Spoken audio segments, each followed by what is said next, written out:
Political vibes ప్రేక్షకులకు నమస్కారం. మిత్రులారా, ప్రతి ఒక్కరికి కూడా 2026 సంవత్సరం నూతన సంవత్సర శుభాకాంక్షలు తెలియజేస్తా ఉన్నా. మీరందరూ కూడా ఆయుర ఆరోగ్యాలతోని అష్ట ఐశ్వర్యాలతోని బ్రహ్మాండంగా ఉండాలని ఆ భగవంతుని కోరుకుంటున్నా. చాలా మంది అంటారు వీడు రైట్ వింగ్ ఛానల్, ఇది న్యూ ఇయర్ ఎందుకు అవుతుందని కూడా అనొచ్చు. మనం ఏ రోజు అనుకుంటే ఆ రోజు న్యూ ఇయర్. అది ఉగాదే కావచ్చు, దసరా కావచ్చు, ఇది కావచ్చు. ఎందుకంటే మంచి నిర్ణయాలు తీసుకునే ప్రతిరోజు మనకు కొత్త సంవత్సరమే. అది ఈ రోజు తీసుకోండి, మీరు తప్పేం లేదు. మళ్ళీ ఇంకా ఉగాది మనకు 3 నెలలు ఉన్నది కాబట్టి ఈ రోజే మంచి నిర్ణయం తీసుకోండి. నేను కూడా చాలా కొత్త నిర్ణయాలు తీసుకున్నా. సో మీరు కూడా మంచి మంచి నిర్ణయాలు తీసుకోండి. మీరు తీసుకునే ప్రతి నిర్ణయం దేశం కోసం తీసుకోవాలి, దేశం రక్షణగా ఉండేందుకు తీసుకోవాలి.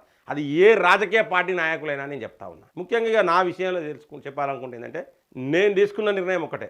రాష్ట్రంలో, తెలంగాణ రాష్ట్రంలో ఖచ్చితంగా కాషాయం జెండా ఎగరేయాలి. దానికోసం ప్రతి జిల్లాలో, తెలంగాణ రాష్ట్రంలో ఉన్న ప్రతి జిల్లాలో ఉన్న నాయకులందరినీ సమన్వయం చేస్తా. మీరు కుళ్ళు కుతంత్రాలు పక్కా పెట్టండి. రజనీకాంత్ గారు ఇది అది ఇవన్నీ పక్కా పెట్టండి. పక్కా పెట్టి కుళ్ళు కుతంత్రాలు పక్కా పెట్టి అందరం యూనిటీగా ఉంటే ఖచ్చితంగా భారతీయ జనతా పార్టీ తెలంగాణలో అధికారంలోకి వస్తుంది. అది 2026 సంవత్సరం అనేది ఒక చరిత్ర సృష్టించాలి. 2028, 2029 సంవత్సరంలో మనకి ఎన్నికలు వస్తాయి. ఈ 2026లోనే ఐకమత్యంగా ఉండేందుకు మనం ప్రయత్నం చేయాలి. ఎన్నో ఎలక్షన్స్ ఉన్నాయి. గ్రేటర్ వరంగల్ మున్సిపల్ కార్పొరేషన్ ఉంది, కరీంనగర్ ఎలక్షన్ ఉన్నది, హైదరాబాద్ జిహెచ్ఎంసీ ఎలక్షన్స్ ఉన్నాయి, ఎంపీటీసీ జెడ్పీటీసీ ఎన్నికలు ఉన్నాయి. కాబట్టి ఖచ్చితంగా మనం దేశం కోసం ఒక నిర్ణయం తీసుకోవాలి. బీజేపీ గెలవాలంటే ఇది నా స్వార్థం కాదు మిత్రులారా. బీజేపీ గెలిస్తే దేశం గెలుస్తుంది, అందులో నో డౌట్. దేశం కోసం బీజేపీ గెలవాలంటానా? ఇలా మనం చూసినాం, చాలా ఎన్నో రాజకీయ పార్టీలు వచ్చినాయి, ఎన్నో రాజకీయ పార్టీలు పోయినాయి. ఇవన్నీ కూడా దేశం కోసం ఏం చేయలే, దేశానికి ముప్పే. నేను ఇంకొకటి సంచలన నిర్ణయం ఇదే నేను తీసుకున్నా. ఖచ్చితంగా నాయకులందరినీ సమన్వయపరుస్తా, ఒక ఐకమత్యంగా తయారు చేస్తా. ఇది నేను తీసుకున్న ఇవాళ నిర్ణయం.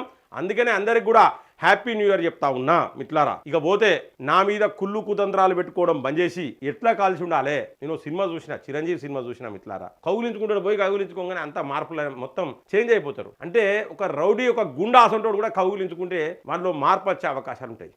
ఈ యొక్క సూత్రం ఫాలో కాండి దయచేసి. ఈ సూత్రం ఫాలో అయ్యి ఎట్లా కలిసి ఉండాలి, మేము ఏ విధంగా అందరం ఒక దిక్కు ఉండాలి. మీరు కలిసి లేకపోతే ఏంటంటే బ్రిటిష్ వాడు తీసుకొచ్చి డివైడ్ అండ్ రూల్ పాలసీ లెక్క ఒకళ్ళు ఈ వర్గం, ఒకరు ఆ వర్గం, ఒకరు ఆ వర్గం అయ్యేసరికి కాంగ్రెస్ వాడు బీఆర్ఎస్ వాడు వేసుకపోతాడు. దేశం కోసం ఖచ్చితంగా బీజేపీ రావాలి. నేను ఇంకో సంచలన నిర్ణయం తీసుకున్నా. ఇది చాలా మంది ఏంటంటే హిందువుల కోసం పెట్టిన పార్టీ భారతీయ జనతా పార్టీ అని చెప్పేసి ప్రచారం జరుగుతూ ఉన్నది తెలంగాణలో, ముఖ్యంగా తెలంగాణలో. ఇది చాలా తప్పు. జై శ్రీరామ్ అంటే బీజేపీ అంటారు, చాలా తప్పు. ఆర్ఎస్ఎస్ కు బీజేపీకి పొంతన ఉండదు మిత్రులారా. ఆర్ఎస్ఎస్ నియమ నిబంధనలు వేరు, భారతీయ జనతా పార్టీ నియమ నిబంధనలు వేరు. Bharatiya Janata party nation first, దేశమే ముఖ్యం, దేశం కోసమే చెప్తారు. దేశం రక్షణకు ఉండేందుకు ఇటు పాకిస్తాన్ వాడు, అటు బంగ్లాదేశ్ వాడు, అటు చైనా వాడు, ఏ కొంకిస్క గొట్టంగాడు వచ్చినా కొట్టడం కోసం సిద్ధంగా ఉండదు. నరేంద్ర మోడీ అదే, నరేంద్ర మోడీ సిద్ధాంతం అదే, భారతీయ జనతా పార్టీ సిద్ధాంతం అదే. సబ్కా సాత్ సబ్కా వికాస్. సో కాబట్టి మిత్రులారా, అందరం కలిసికట్టుగా ఉండాలి. ఈ కులం ఆ కులం, ఈ మతం ఆ మతం అని ఎవరో కొంతమంది నాయకులు అన్నా పట్టించుకోవాల్సిన అవసరం లేదు. ఖచ్చితంగా అన్ని మతాల ఓట్లు ఇలా ఈసారి తెలంగాణలో భారతీయ జనతా పార్టీకి పడేందుకు మనందరం కృషి చేయాలి. 2026 సంవత్సరం దానికి డయాస్ కావాలి, దానికి వేదిక కావాలి. 2026 సంవత్సరం, ఈ సంవత్సరంలో మార్పులు చేర్పులు చాలా జరగాలి. లేకపోతే మనం చాలా వెనుకబడినాం మిత్రులారా. తెలంగాణ రాష్ట్రం కొన్ని లక్షల కోట్ల అప్పులలో ఉన్నది. గతంలో బీఆర్ఎస్ లక్షల కోట్ల అప్పులు చేసింది, ఇవాళ కాంగ్రెస్ లక్షల కోట్ల అప్పులు చేస్తూ ఉన్నది. ఎవరి స్వార్థం కోసం వాళ్ళు పథకాలు తీసుకొస్తా ఉన్నారు. ఉచిత పథకాలు చేపట్టి బిచ్చమడుకునే పరిస్థితి వస్తూ ఉన్నది. ఇలా శ్రీలంకను చూసినాం, చాలా రాష్ట్రాలు కూడా పాకిస్తాన్ చూసినాం, ఇలా బిచ్చమడుకునే పరిస్థితులు ఉన్నాయి. కాబట్టి మనం మన దేశాన్ని రక్షించుకోవాలంటే ఖచ్చితంగా ఫస్ట్ నేషన్ ఫస్ట్. దానికోసమే భారతీయ జనతా పార్టీ తెలంగాణలో కూడా రావాలి. దానికోసం మనందరం పనిచేద్దాం.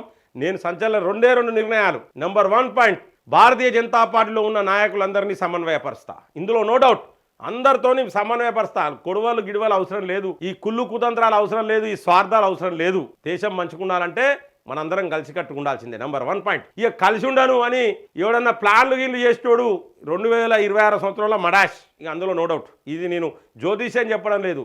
కుళ్ళు కుతంత్రాలు ఉన్నోడు బాగుపడ్డట్టు చరిత్ర చెప్తలేదు మిత్రులారా. చరిత్ర చెప్తలేదు. కుళ్ళు కుతంత్రాలు ఉన్నోడు పైకే దేవుని దగ్గరికే టికెటే. కాబట్టి దయచేసి నేను మళ్ళీ చెప్తున్నా, కుళ్ళు కుతంత్రాలు పక్కా పెట్టి నరేంద్ర మోడీ కోసం, భారతీయ జనతా పార్టీ కోసం, ముఖ్యంగా దేశం కోసం మనం అందరం కలిసి ఉండేందుకు మనం పనిచేసుకోవాలి. అందరం మంచి కలిసి ఉంటే కాంగ్రెస్ను బీఆర్ఎస్ను కొట్టచ్చు. ఇది నెంబర్ 1 పాయింట్. నెంబర్ 2 పాయింట్ నేను చెప్తా ఉన్నా, ఇది అన్ని మతాల ఓట్లు కూడా భారతీయ జనతా పార్టీ పడాలి. ఇది హిందువుల కోసం పెట్టిన పార్టీ కాదు, దేశం కోసం పెట్టిన పార్టీ ఇది. కాబట్టి దేశం కోసం అటు ప్రతి కులం ప్రతి మతం కూడా ఖచ్చితంగా భారతీయ జనతా పార్టీకి ఓట్లేసే విధంగా మనం ప్రణాళికలు రచించుకోవాలి, దాన్ని ప్రజలలోకి తీసుకుపోవాలి. ఈ రెండు ముఖ్యమైన అంశాలను నేను ఈ సంవత్సరం నేను తీసుకుపోదలుచుకున్నా. ఇది నేను తీసుకున్న ఒక సంచలన నిర్ణయమే. నా ప్రోగ్రామ్స్ కూడా ఇట్లనే డిజైన్ అయి ఉంటాయి. భారతీయ జనతా పార్టీలో మార్పులు కూడా స్టార్ట్ అయినాయి నా ప్రోగ్రామ్తోని. ఖచ్చితంగా భారతీయ జనతా పార్టీలో మార్పులు జరుగుతాయి, మీరు ఇది కూడా చూడండి. సో అందరికీ కూడా మరొకసారి అందుకనే చెప్తున్నా, ఉగాది అయినా జనవరి 1 అయినా ఏదైనా ఒక మంచి నిర్ణయం తీసుకున్న ప్రతిదీ మనకు నూతన సంవత్సరమే మిత్రులారా. ప్రతి ఒక్కరు కూడా పేరు పేరున నా యొక్క సబ్స్క్రైబర్సు, వ్యూవర్సు, నా యొక్క అభిమానులు, నా యొక్క ఫాలోవర్సు, అలాగే భారతీయ జనతా పార్టీ అభిమానులు ప్రతి ఒక్కరికి పేరు పేరున శిరస్సు వంచి నమస్కరించి మరొక్కసారి హ్యాపీ న్యూ ఇయర్ చెప్పుకుంటూ సెలవు తీసుకుంటున్నాను. జై హింద్, జై భారత్.